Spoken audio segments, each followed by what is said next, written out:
आरोग्याच्या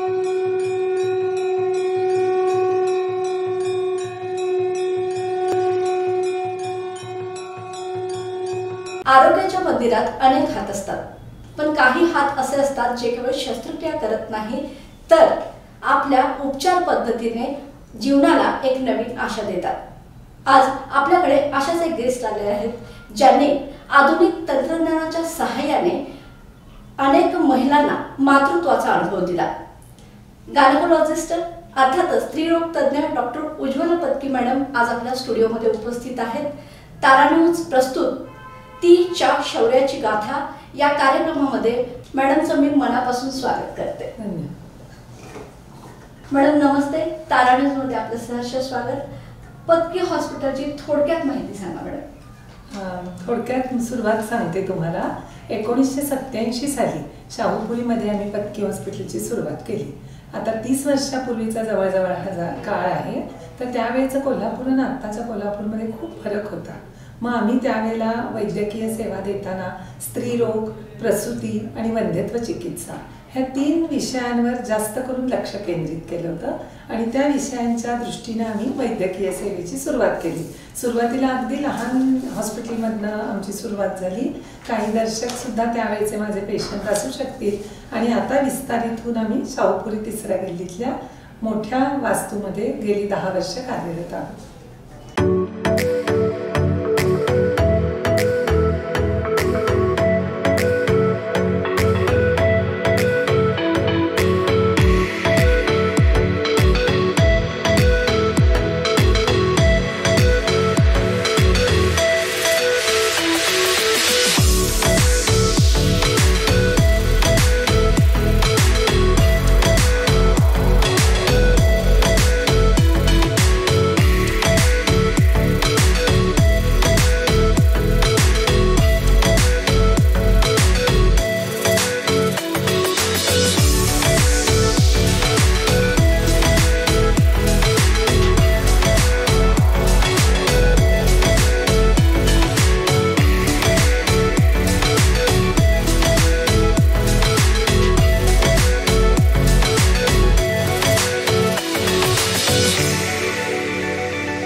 आपल्याला स्त्रीरोग आणि प्रसूती शास्त्र करिअर करण्याची प्रेरणा कशी मिळाली? मी शिकत जेव्हा होते, माझं शिक्षण ससून हॉस्पिटल पुणे इथे झालं आणि मी शिकत असताना मला कायम असं वाटायचं की महिलांसाठी महिलांच्या क्षेत्रात आपण काहीतरी काम करावं आणि म्हणून मी हा विषय निवडला। ह्यामध्ये कसे आपल्याला अगदी 10 ते 12 वर्षाच्या किशोरीपासून ते 60-70 वर्षाच्या वयस्कर आजीपर्यंत सर्व हा जो महिलांचा स्पेक्ट्रम आहे किंवा जी जीवन प्रवाह आहे त्यातल्या प्रत्येक वळणावर आपल्याला काही ना काही वैद्यकीय सेवा महिलांना देता येते। कोणते पेशंट मॅडम आपल्या हॉस्पिटलची सेवा घेऊ शकतात? आता बघा, मी तुम्हाला म्हणजे सुरुवातीला सांगते की आपल्याकडे किशोरी अवस्थेतल्या मुली पण येतात, म्हणजे साधारण 9 ते 16-17 वयोगटातल्या। आजकाल MC ची सुरुवात म्हणजे मासिक MC ची सुरुवात ही बऱ्याच मुलींची 9 ते 11 ह्या वयोगटात होते। पूर्वी हा वयोगट जरा पुढे होता, 16-15 पर्यंत होता। आताच्या काळामध्ये आपल्या वातावरणातल्या बदलामुळे म्हणा किंवा न्यूट्रिशनमुळे म्हणा आपली MC ची सुरुवात लवकर होते। मग त्या मुलींच्या किंवा त्यांच्या बरोबर येणाऱ्या त्यांच्या आईच्या काही शंका असतात की अनियमित MC का व्हावी, तिला शाळेत जाताना त्रास होतो, त्याचं काही औषध द्याल का? त्यासाठी बऱ्याच महिला आपल्या मुलीला घेऊन येतात। त्या वयापासून ते अगदी वयस्कर आजीपर्यंत सर्व वयाच्या महिलांना आम्ही वैद्यकीय सेवा पुरवतो।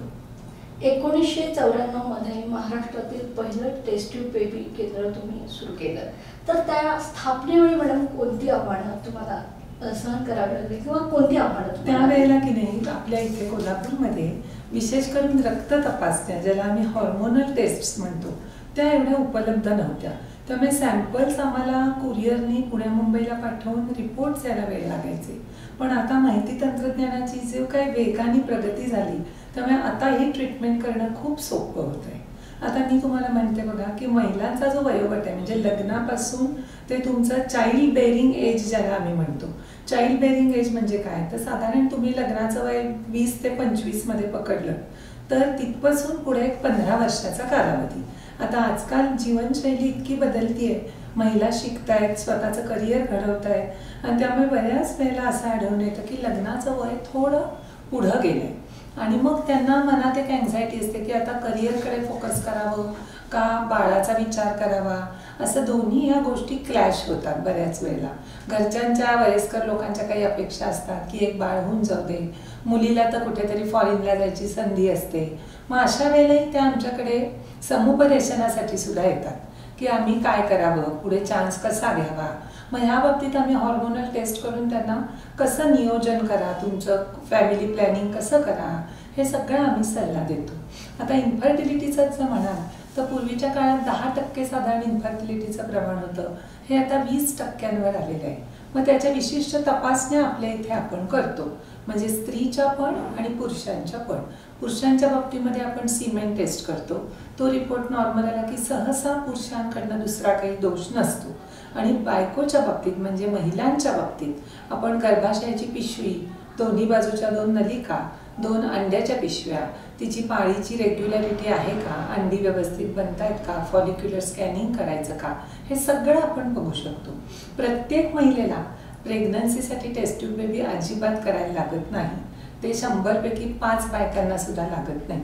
छोट्या छोट्या औषध उपचारांनी, तपासण्यांनी, पिशवीच्या तपासण्यांनी, गोळ्यांनी, फॉलिक्युलर स्कॅनिंगनी 95% बायकांना रिझल्ट मिळून जातात प्रेग्नन्सीचे. पत्की हॉस्पिटलमध्ये अनेक अशा केसेस आलेल्या असतील, त्यामध्ये असे कधी संस्मरणीय अशी कधी केस तुम्ही हाताळली आहे का आणि त्याबद्दल काही अनुभव असेल तर आमच्याशी नक्की शेअर करा. पूर्वी एकदा आमच्याकडे पहिलं जेव्हा टेस्ट ट्यूब बेबी जन्मलं त्यावेळेला आम्हाला खरोखरच खूप आनंदाचा क्षण होता. कारण त्या महिलेनी तिच्या नवऱ्याने आमच्यावर दाखवलेला विश्वास, त्या काळातलं आमचं विकसित होऊ घातलेलं तंत्रज्ञान, ह्या सगळ्याचा तो एक म्हणा तुम्ही लाभ झाला आणि आम्हाला खूप आनंद झाला की कोल्हापूरचं पहिलं टेस्ट ट्यूब बेबी आमच्याकडे जन्मलं. त्याचबरोबर अनेक अशा घटना आहेत. एका तरुणीच्या पोटामध्ये 10 किलोचं ट्यूमरची गाठ होती.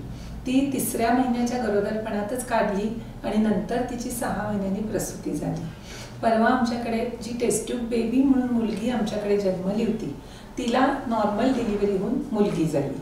अशा अनेक संस्मरणीय घटना आहेत. मध्यंतरी आमच्या दवाखान्यामध्ये जन्मलेल्या जुळ्यांचं आम्ही संमेलन घेतलं होतं. शाहू स्मारक भवनमध्ये जवळजवळ 450 छोटी छोटी मुलं, अगदी जन्मलेल्या बालकांपासून ते 10वीतल्या मुलांपर्यंत जुळं तिळं असं संमेलन घेतलं होतं. आणि अगदी रिसेंटली 4 महिन्यापूर्वी सयाजी हॉटेलमध्ये आम्ही जन्मोत्सव म्हणून कार्यक्रम केला. म्हणजे 25-30 वर्षापूर्वी ज्या मुली आमच्या दवाखान्यात जन्मल्या त्या आता मोठ्या होऊन, त्यांची लग्न होऊन त्या आता मातेच्या भूमिकेत आल्या, तर त्यांची डिलिव्हरी पण आमच्याकडे झाली. म्हणजे आईची डिलिव्हरी आणि मुलीची डिलिव्हरी असं दोन्ही डिलिव्हऱ्या, म्हणजे 3 पिढ्या आम्ही ज्या ट्रीटमेंट दिल्या होत्या त्यांचं पण आम्ही गेट टुगेदर केलं. त्याला साधारण 850 महिला आल्या होत्या. तर ते आम्ही मे महिन्यामध्ये केलं होतं. हे अनेक संस्मरणीय प्रसंग माझ्या लक्षात आहेत. मला असं विचारायचं की ह्या 10-15 वर्षापूर्वीचा जो कालावधी होता रजोनिवृत्तीचा, तो साधारण 13 ते 14 वर्षामध्ये मासिक पाळीचा तो कालावधी असायचा तरुण मुलींचा. पण अलीकडे 5वीच्या मुलीला किंवा 4थीच्या मुलीलाही मासिक पाळी होते. त्याची काय कारण आहेत असं? ह्याची कारण बघा काय आहेत सांगते. पहिलं म्हणजे न्यूट्रिशन. ज्यांचं न्यूट्रिशन व्यवस्थित आहे, व्यायाम व्यवस्थित आहे, तब्येत हेल्दी आहे, ह्याच्यावर पण MC लवकर होणं अवलंबून असतं. दुसरं आपल्या फॅमिलीवर आणि रेसवर असतं की आपल्या आईची जर लवकर MC आली असेल तर मुलीची यायची शक्यता जास्त असते. आणि तिसरं म्हणजे एन्व्हायरमेंटल, म्हणजे सामाजिक परिणाम.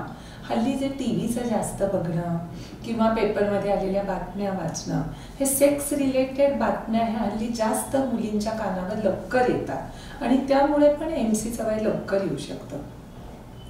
लहान मुली आणि किशोरावस्थेतील मुलींना काय सल्ला द्याल, किंवा म्हणजे अशा मुली जर तुमच्याकडे उपचार पद्धती घेण्यासाठी जर येत असतील तर कशा पद्धतीने ट्रीटमेंट असते आणि काय नेमका सल्ला देता तुम्ही? लहान मुलींना ना सहसा MC आली की एक प्रकारची मनात भीती आणि कुतूहल दोन्ही असतं. मग आईला सुद्धा खरं सांगायचं तर ती काळजी असते आईच्या मनात की आता ही शाळेत कशी जाईल किंवा कॉलेजमध्ये जाईल, कोण हॉस्टेलवर मुली हल्ली शिकायला असतात. मग त्यांना आम्ही समजावून सांगतो की MCच्या वेळेला तुम्ही काळजी काय घ्या. पहिले थोडे दिवस कुणाच्याही छोट्या मुलीची MC रेग्युलर येत नाही, अनियमितपणे येते. मग त्यावेळेला पोट दुखलं तर छोट्या मोठ्या तक्रारी असतील तर त्या अनुषंगाने आम्ही गोळ्या औषधं देऊ शकतो. हॉर्मोनल किंवा सोनोग्राफीची तपासणी ज्यामध्ये मुलीला कुठलाच त्रास नाही आहे किंवा काही तपासणी करताना कुठली वेदना नाही आहे म्हणजे सोनोग्राफी, तर ती अगदी लहान मुलींची सुद्धा आम्ही करून कुठं काही पिशवीत दोष नाही ना, अंड्याच्या पिशवीला क्वचित गाठी असतात तसं काय नाही ना, हे आम्ही बघू शकतो. आणि मुख्य म्हणजे त्यांना आहार आणि व्यायामाचा सल्ला देतो. हल्लीच्या मुलींमध्ये एक गोष्ट जाणवते की आहाराच्या बाबतीत त्या जास्त विकतचं किंवा जे टेस्टी आपण म्हणतो ते खाण्याच्या मागे असतात. आणि आपण जे म्हणतो पौष्टिक खा, वाढीचं वय आहे, पालेभाज्या, फळं, ड्रायफ्रूट्स हे जरा त्यांना टाळाटाळ असते. आणि व्यायामाचं महत्त्व पण आम्ही अधोरेखित करतो, कारण हल्लीच्या जीवनशैलीत मुलींचे शारीरिक व्यायाम कमी होत आहेत. सायकलिंग करणं किंवा फिरायला जाणं असं मुलींना हल्ली वेळ नाही. शाळेला स्कूल बसनी किंवा रिक्षाने जातात, घरी आल्यावर ट्युशनला जातात. मोठ्या मुली असतात त्या कॉम्प्युटरवरच असतात आणि मग ते शारीरिक व्यायामाची पण आम्ही त्यांना एक गोडी लागावी ह्या दृष्टीनं सल्ला देतो. तुम्हाला स्त्रीरोग तज्ञ या क्षेत्रातील प्रदीर्घ अनुभव आहे. या अनुभवाच्या जोरावर मला असं विचारावंसं वाटतं की जेव्हा सुरुवात केली तेव्हा कशा पद्धतीचे पेशंट तुमच्याकडे यायचे आणि आताचा जो काळ आहे, आता त्या उपचार पद्धतीमध्ये आणि पूर्वीच्या उपचार पद्धतीमध्ये नेमका कोणता फरक तुम्हाला जाणवतो? अगदी हा छान प्रश्न आहे बघा की पेशंटमध्ये मला खूप फरक जाणवतो. पहिलं सगळ्यात महत्त्वाची गोष्ट म्हणजे काय की पूर्वी 30 वर्षापूर्वीच्या ज्या महिला येत होत्या ना त्या बहुतेक जणी गृहिणी असायच्या. त्यावेळेला हे कुठलीही मीडिया उपलब्ध नसल्यामुळे त्यांना मिळणारी जी माहिती असायची ती आजूबाजूच्या बायकांनी सांगितलेली किंवा आपल्या आईनं आजीने सांगितलेली एवढीच माहिती असायची. आणि आता ज्या महिला येतात OPDमध्ये म्हणा किंवा दवाखान्याच्या इंडोर विभागात त्या अतिशय हुशार, सगळं वाचून आलेल्या, त्यांना बरंच सायंटिफिक ज्ञान असलेल्या, YouTube म्हणा किंवा आपल्यासारखे हे इंटरव्ह्यू ऐकून वाचन करून, त्यामुळे त्यांना खूप माहिती असते शास्त्रीय आणि त्यामुळे आम्हाला बोलायला आणि सांगायला खूप बरं वाटतं, सोपं जातं. दुसरा महत्त्वाचा फरक म्हणजे पूर्वीच्या महिलांमध्ये ना थोडं जास्त फॅमिली ओरिएंटेड होत्या आणि आताच्या महिला त्या फॅमिलीबरोबर करिअर ओरिएंटेड आहे. ही पण खूप चांगली गोष्ट आहे. रजोनिवृत्ती किंवा मेनोपॉज या वयोगटातील महिलांना तुम्ही काय सल्ला द्याल? साधारण बघा 40 वय ओलांडलं की आपली जी महिन्याच्या महिन्याला येणारी अगदी नियमित मासिक पाळी असते तिच्यामध्ये बदल व्हायला लागतात. पहिल्यांदा ती लवकर 20-20 दिवसाला येते आणि नंतर गॅप सोडत 2 महिने, 4 महिने, 6 महिने असं करत साधारण 47 ते 50 वयोगटामध्ये मासिक पाळी थांबते, ज्याला आपण रजोनिवृत्ती किंवा इंग्लिशमध्ये मेनोपॉज असं म्हणतो. आता रजोनिवृत्तीचा हा जो काळ आहे हा 40 ते 55 ह्या एवढ्या लाईफ स्पॅनमध्ये आहे. आता साधारण ह्या वयामध्ये काय असतं तर घराकडे जर तुम्ही बघितलं तर 40 ते 55 वयोगटातल्या महिलेची मुलं मोठी झालेली असतात. ती कॉलेज, शाळा, नोकरी, कुणाची लग्न झाली आहेत, एखादं नातवंड घरात आहे, अशी सुद्धा परिस्थिती असते. त्यामुळे तिला स्वतःसाठी खरं तर वेळ असतो, स्वतःकडे लक्ष द्यायला, स्वतःच्या हॉबी ज्या आत्तापर्यंत संसाराच्या जबाबदाऱ्यात आपण करू शकलो नाही त्या हॉबीज पूर्ण करायला, स्वतःचं शारीरिक श्रम झालेले असतात इतके वर्ष संसार करताना, तर थोडा त्याच्यासाठी योगासनं किंवा आपली कला एखादी, कोणाला गायन आवडतंय, कोणाला भरतकाम, हे करायला त्यांना वेळ मिळतो आणि ते अवश्य त्यांनी ह्या वयात करावं. म्हणजे आपल्याला एक मानसिक प्रकारे उत्साहित वाटतं. चिकार वेळेला 40 ते 55 वयोगटातल्या बायकांना ना थोडंसं एकटेपणा वाटतो, कारण मुलं मोठी व्हायला लागतात, त्यांचे इंटरेस्ट मैत्रिणींच्यात, कॉलेजात, ह्यांच्यात मित्रमैत्रिणींच्यात रमतात आणि नवरा जो असतो त्याचा हा काळ हा अतिशय प्रगतीचा, धंदा वाढवायचा, नोकरीचा असा असतो. प्रत्येक वेळेला रिटायरमेंट नवऱ्याची येतेच असं नाही. त्यामुळे मग महिलेला असं वाटतं आता मी एकटीच घरात आहे, माझं कुणाकडे लक्ष माझ्याकडे नाही, कोण देते असं वाटून त्या थोड्या नाराज होतात. तर तसं न होता ह्या वयातल्या महिलांनी आपलं मन आनंदी कसं राहील हे बघावं. त्याचबरोबर आपली हाडं ही 40 नंतर हळूहळू ठिसूळ होतात आणि MC बंद झाल्यावर तर झपाट्याने ठिसूळ होतात, कारण कॅल्शियमचं प्रमाण कमी होतं.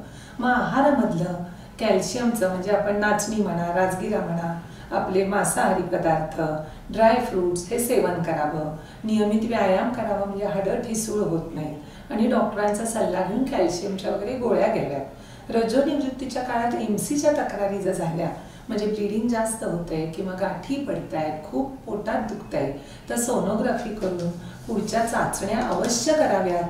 कारण क्वचित आपल्याला फायब्रॉइड म्हणा किंवा सर्व्हायकल ट्यूमर, कॅन्सर ही शक्यता क्वचित असू शकते. त्यामुळे सोनोग्राफी करून वैद्यकीय सल्ला ह्या काळात जरूर घ्यावा. खूप छान माहिती दिली मॅडम तुम्ही. स्टेम सेल संशोधनात आंतरराष्ट्रीय सन्मान मिळाल्यावर या संशोधनाचं महत्त्व आणि भविष्यातील परिणाम यावर काय सांगता? स्टेम सेल्स ह्या अशा शरीरातल्या पेशी आहेत की ज्या कुठल्याही पेशीचं रूपांतरित होऊन काम करू शकतात. आता ही जी स्टेम सेल आहे ही आपल्याला कुठे कुठे असते तर आपले जे बोन्स असतात त्याच्या मॅरोमध्ये असते. दुसरं म्हणजे बाळाची नाळ असते त्या नाळेत असते, आणि आपल्या आईच्या दुधामध्ये सुद्धा स्टेम सेल्स असतात. आता स्टेम सेल्सचं संवर्धन करून त्याचा आपल्याला रोगांवर किंवा उपचार पद्धतीमध्ये वापर करणं ह्याला अजून खूप वेळ आहे, कारण ह्या सगळ्यावर संशोधन चालू आहे. पण नजीकच्या काळात ही एक उपचार प्रणाली चांगली ठरू शकेल. स्त्रीरोगशास्त्र करिअर करू इच्छिणाऱ्या महिलांना काय संदेश द्याल? स्त्रीरोगशास्त्रातलं करिअर हे तुम्ही अनेक प्रकारे करू शकता.